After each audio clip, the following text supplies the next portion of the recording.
This episode is brought to you by Bank of America. From a local business to a global corporation, partnering with Bank of America gives your operation access to exclusive digital tools, award-winning insights, and business solutions so powerful you'll make every move matter. Visit bankofamerica.com/bankingforbusiness to learn more. What would you like the power to do?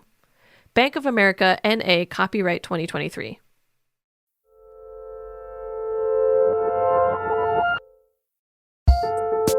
Hello, and welcome to another episode of Working Overtime, Working's bi-weekly advice-focused carry-on to Working's checked bag. I'm your host, Karen Hahn. And I am your other host, June Thomas. How are you doing, Karen? I'm pretty good. I'm always so delighted to chat with you or Isaac. So, it's the highlight of my day every time. Absolute same. So what are we talking about today? So for this episode, I wanted to talk about a listener voicemail we received, which we'll have a little listen of it right now. Hi, I am an extremely successful professional. I happen to own my own business, a company that designs and licenses font software. I'm probably another 20 years left in my career.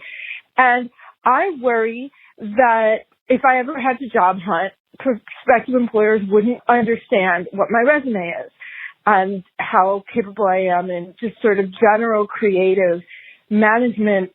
So I would like to increase my profile in the sort of area where, maybe if there was a news story about my field, that a member of the press might want to come to me as a source. And so my question for you as members of the press is, what sort of thing works for that? I don't really know how one increases one's profile other than social media, and it's not the right format for this. All right. So the bottom line here is, how do I promote myself? How do I increase my profile? And more specifically, is there a good way to self-promote that doesn't involve social media? That caveat makes answering this question a little more complicated, doesn't it? It's the most easily accessible option for most of us in terms of putting ourselves out there. I agree. And I know that the advice giver's code demands that one never argue with an advice seeker. So consider this just a gentle pushback, listener. But I would encourage you to spend a bit of time reconsidering your complete rejection of social media. I'm not saying you have to have a social media strategy and be on TweetDeck like 18 hours a day or do anything particularly ambitious. But before you dismiss social media in toto, I'm wondering if there might be small things that you may not even be thinking of as social media that you could do that you would actually enjoy. So essentially, what I hear you saying, listener, is that you are really knowledgeable about a pretty niche topic and you want to be a source for journalists and writers when they're writing on that topic. Well, the best way to give those target groups a sense of what you think and how well you express yourself is to put stuff out there. It might be a newsletter, one you send out every month, or some other low-stress frequency. It might be that you use a free platform like Medium to share your thoughts when your specialist subject is in the news. It might just be that you do a regular search of Twitter for your topic and respond to other people's tweets if you disagree or want to amplify something they say. There's absolutely nothing wrong with wanting to be heard on a subject that you know a lot about, and some curated form of social media can be a really effective way of not only getting your opinions out there, but also kind of showing off your style and making yourself easy to find. I really like the newsletter suggestion, or at least the idea of rejiggering the idea of social media. But that said, if it really is an absolute rejection of it, I wanted to dig around in our personal experiences a little bit to try to come up with some alternatives. I don't think I've personally done any self-promoting that wasn't on social media, but I'm curious if you have. Yeah, I think I have. Two things come to mind. So the first is my book proposal, which I spent a lot of time on, because essentially you're selling two things. The concept of the book is the first, and then the second is you as the right person to write it. And I am not excessively modest, possibly not even modest at all. I don't mind bigging myself up, but I did find it really difficult to write about myself in the third person, which is the way that those things are typically written. And my amazing agent, who is a genius, gave me a great piece of advice, which was to write a letter to the imaginary editor. At that point, I didn't know who it was going to be. It was just, going to go out to the world. And it wasn't a letter that I was going to send, probably, but it was a way of kind of getting yourself to figure out what you would say, what you want the decision maker to know without having to talk about yourself in the third person. Yeah. So that's the first. The second, the other thing is that when you're applying for a job and you have to write a cover letter and generally kind of figure out how you want to position yourself to the team that's going to make the hiring decision, you're effectively, self-promoting, right? Mm-hmm. Most of us have done that at some point in our lives. Are there things you've learned from making that kind of application, even if it was at a very different point in your work life, that you would apply to this challenge? I love what you're saying, because right before you answered, I said, I have never done any self-promotion that wasn't on social media. And that you cited 2 examples that I've also had to do. Right. And I'm like, oh, you're right. Actually, that is a sort of self-promotion. That said, in terms of my career, for me, it was definitely just the case that I started self-promoting on social media, and it worked for me to the point that I kept doing it. But I think both of us have been in the media world, or at least just in the world, for long enough that we have some thoughts on how to promote without doing this, or in slightly more, I guess, public settings rather than like a book proposal, which is only really going to the editor. So we're going to take a quick break, and then we'll really dig in to the question of how to promote yourself well. This episode is brought to you by Bank of America. If you own or operate a business, whether it's a local operation or a global corporation, partnering with Bank of America could be your smartest move. By teaming with Bank of America, you'll enjoy exclusive digital tools, award-winning insights, and business solutions so powerful, you'll make every move matter. Position your business to capitalize on opportunity in a moment's notice. Visit bankofamerica.com/bankingforbusiness to learn more. What would you like the power to do? Bank of America, N.A., copyright 2023. Hey listeners, is there a particular creative struggle that you'd like to hear us tackle? Let us know by emailing us at working@slate.com, or even better, you can call us and leave a message at 304-933-9675. That's 304-933-WORK. So, June, I was really glad to hear you bring up your agent in your previous answer, because this is actually something that I wanted to talk about. I think the most apparent answer to the question of how to promote yourself or your business is to turn to some kind of management company or agency that will take care of it for you. Their whole job is to promote you. I'm very lucky that I have a manager and agent for my screenwriting work, though I recognize that that's slightly different than what our caller is looking for, especially because my representation gets paid when I do, rather than on a consistent basis, which would be the case if you hired a PR firm or anything like that. But that is the biggest and arguably easiest, though not financially, option when it comes to promoting your work or business. Do you work with a manager or agent? I mean, obviously you have an agent. And if you do you feel like the work they do for you is noticeable? Yeah, so as you said, I have an agent. I mentioned her earlier. She helped me a just immense amount with that book proposal and the process of sending the book out and considering offers and all that stuff. She helped me figure out what the book was. She helped me figure out how to sell it. She brought a ton of specialist knowledge, and then she was there to negotiate and take care of the tricky conversations that I didn't necessarily want to have myself. Again, I recently submitted my manuscript, so that has led to another period where we're checking in more intensely.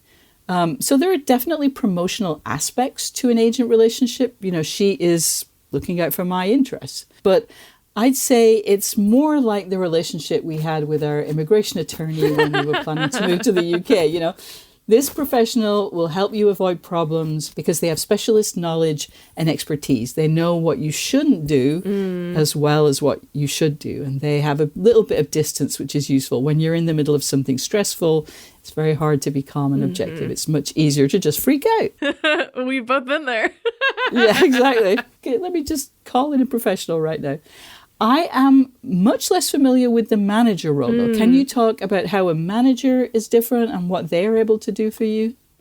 I feel like even I still don't really have a clear understanding of it, mostly because I do think what you're describing that your agent did for you is what I would say that my manager generally does, where my understanding of the difference between a manager and an agent, at least in the screenwriting space or the space that I'm in, is that the manager is kind of more selective in terms of what they send you out for. I think generally also managers work with a smaller base of clients. So they take more time. They're a little more tailored to you. Whereas an agent is sending you out to every opportunity. You know, they're sending you, it's a much more numbers game approach, I guess. Yeah. And also the agent is the one who can take care of legal stuff and paperwork for you. Managers will not do that. So that's my understanding, my very, very rudimentary understanding of what the difference is. And I will say we had our manager for, I would say 2 years before we started working with an agent. So it kind of just depends on your path. And at the end of the day, less whether you think you want a manager or agent and more, do you get along with that person? Do they care about you? And are they doing the best job that they can for you and with you? With that in mind, I wanted to ask how you met your agent, because obviously the process becomes a little different if you're hiring someone to do this for you, but it still seems relevant to ask to shed a little insight as to how to make these connections. Yeah, my agent reached out to me because she's a working listener, Wow. a person of incredible taste. And that had actually happened to me before in the past too. I think for journalists, it's relatively common for agents to be proactive if they respond to a piece or a writer and they think they'd be a good match for them and the kind of work they do, their sort of specialization. And while that's specific to journalism, again, I think that's another reason to put your work out into the world. It can lead to useful and productive connections. Yeah, that's absolutely true. Very early on, I had a couple of literary managers or agents query me, and that was specifically like because my work had landed me like a talking head slot on like a CNN segment or something like that. Like that was why they saw me, like because I had already been promoting myself. That said, even if you are hiring someone to promote for you, it's something that requires a little work on top of financial obligation. For instance, when my book was coming out, the publisher sent out emails and such to promote my book, but I didn't actually know about any of that until one of my friends was like, "Oh no, I've been getting those emails. You don't need to worry about it." I was like, "Oh my God." Like I really had just like white noise coming from the publisher. And setting up events was actually all my outreach too. Like I was responsible for all the events that I set up for my book. I guess what I'm trying to say is that it'll still take some legwork even if you have a promoter, whether it's dictating to whoever's handling it for you that you want them to fulfill X or Y obligations, or shouldering a little of the burden yourself in order to make sure you're getting what you want. But there are still other ways to promote besides social media and hiring outside help. And this will probably be the most pertinent advice to our voicemailer. How do you want to be promoted? Is there a specific site that you want to be on? Because in the end, the answer I'm coming to is a topic that we've talked about a lot on this show, albeit in a different context, which is pitching. I'm sure we've both written pitch emails for stories before, but have you ever had to pitch yourself? Beyond the book proposal and the job application pitches that I mentioned earlier, this topic is on my mind right now because I just got the author questionnaire from my publisher. And, you know, this is the document that the company uses to figure out who to send your book to for potential reviews, how to position it, what kind of promotional events you should do, where you think it should or could be excerpted. And the way you describe your book is incredibly important because it might be the jacket copy, it might be the language the publicity department uses to interest writers or bookers in covering your book. And a lot of that involves, again, pitching yourself as well as the book. So to get back to the listener email, one way to try to answer this challenge is maybe to ask yourself what your best case scenario might be. You know, in my case, that might be everyone who reads the book jacket copy decides immediately that they want to buy the book. And then you do the best to make that happen. Yeah. For the emailer, what is it? What would be the perfect scenario? What is the thing that you really want to happen? And then try to kind of, you know, reverse engineer that. I must say, though, while still describing yourself and whatever it is that you're trying to pitch completely accurately. That's a very, very good answer. We have a little bit more to say on the subject, but we'll be right back with those final thoughts after this. At the end of your first year, Discover credit cards automatically double all the cash back you've earned. That's right. Everything you earned doubled. All the cash back from eating at your favorite soup dumpling restaurant doubled. All the cash back from that trip where you sort of learned to snowboard also doubled. And the best part, you don't have to do anything ridiculous to get it. Nope, Discover does it automatically. Seriously though, see terms and check it out for yourself at discover.com/match. Reboot your credit card with Apple Card, the credit card created by Apple. It gives you unlimited daily cash back that you can now choose to grow in a high-yield savings account at 4.15% annual percentage yield. That's more than 10 times higher than the national average savings rate. Apply for Apple Card now in the Wallet app on iPhone and start growing your daily cash with savings today. Apple Card subject to credit approval. Savings is available to Apple Card owners subject to eligibility requirements. Savings accounts provided by Goldman Sachs Bank USA, member FDIC. National average savings rate is from FDIC website. Terms apply. Listeners, I just want to remind you that if you are enjoying working overtime, and I sincerely hope you are, please subscribe so that you never miss an episode. And if you listen on Apple Podcasts, we'd love you to rate or review the show. I know everybody says it, but it truly, truly does help new listeners to find us. And if Overcast is your app of choice, please hit the star to recommend the episode to others. All right. So pitching yourself comes with a pretty big caveat, which is that, like all pitches, it won't always be successful. Generally speaking, I'd say it looks like emailing a given outlet explaining who you are, what you do, and why you think you'd be an interesting subject for them to cover is maybe the best course of action based on your voicemail. But you do have to go one step beyond that and ask yourself, do I make sense for this publication? Is my work something that this outlet generally covers? Is it something they've already covered? And if so, how do I make myself stand out or otherwise new and worth taking a look at? June, what do you think? Yeah, this is such a basic issue, but it is also very frequently overlooked. So, listener, I'm not trying to be condescending or anything, but please, whether you're pitching yourself to be an expert or you're pitching an article or a book or looking for representation, whatever it is that you want to do, the very first question has to be, wait, does this make sense? You know, do they cover this kind of topic? Do they publish the kind of article that quotes experts? Because not every publication does. In essence, don't pitch a piece about the specs of the latest iPad to the Paris Review, you know? Don't send your poems to the New York Times business section. That kind of principle also applies when you're pitching yourself. Yeah, you need to do a little research and prep. And I think that outside of what we've just discussed, the best option you have is making sure that you personally do the best work you can. Because if you are, as our caller mentioned that she is, very successful in your field, I don't think future employers necessarily need to see press pieces about you in order to know that you're good at what you do, because your work will speak for itself. But if that still doesn't feel like enough, and I get it because I think we all feel this feeling, then I think maybe another potential route is to get involved with other professionals in your field. Like, is there some sort of board or committee you could join? Is there a group? How can you engage with others in your field and grow your presence that way? Do you think I'm missing any other methods of increasing one's profile? I do think that professional networking part of it is really important, and it can be very easy to kind of forget about that. I want to just kind of step back just a tiny bit and say that I really applaud our voicemailer for thinking about the future in this way. You know, what if, for example, AI transforms the fields she works in? These are valuable times in a lot of different industries. And something similar happened to a couple of friends of mine who had spent decades in what I guess you could call theatre arts. And when the pandemic came along and those places closed for an extended period and then afterward cut costs by not rehiring their best people, that put some of my friends out of work, and they had pretty specialist jobs.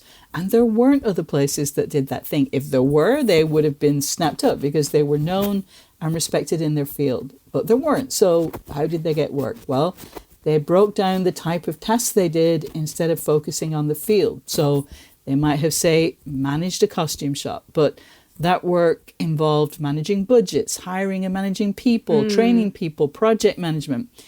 So they talked about how they'd used those skills and pitched themselves for jobs that required them outside of their previous field. So in addition to that kind of professional networking, I guess it can be a really useful process to figure out what types of work you're good at. Not the job title, not the area even, not the field, but just the day-to-day tasks that you're good at and that you enjoy. I think that's very important. And just separate those out and then realize that those are usable and transferable to other professions. That's a very, very wise answer, and I think a good way to wrap up this episode, because that is all the time that we have. Thank you so much for listening and for your voicemail, and if you like the show, don't forget to subscribe wherever you hear your podcasts. And if you have questions you'd like to hear us address, we would love to hear from you. You can send us an email at working@slate.com or give us a ring at 304-933-WORK.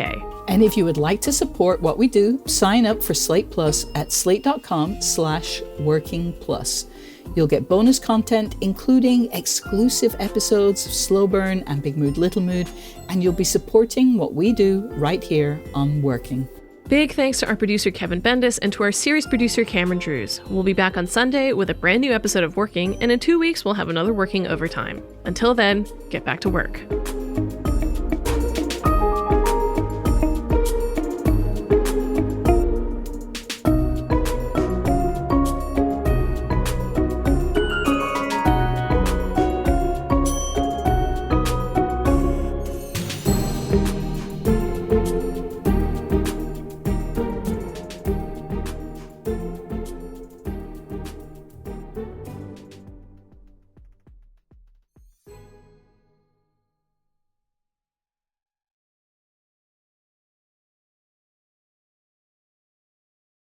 Hey everybody, it's Tim Heidecker. You know me, Tim and Eric, Bridesmaids, and Fantastic Four. I'd like to personally invite you to listen to Office Hours Live with me and my co-hosts, DJ Doug Pound. Hello. And Vic Berger. Howdy. Every week we bring you laughs, fun, games, and lots of other surprises. It's live. We take your Zoom calls. Music. We love having fun. Excuse me? Songs. Vic said something. Music. Songs. Music. I like having fun. I like to laugh. I like to meet people who can make me laugh. Please subscribe now.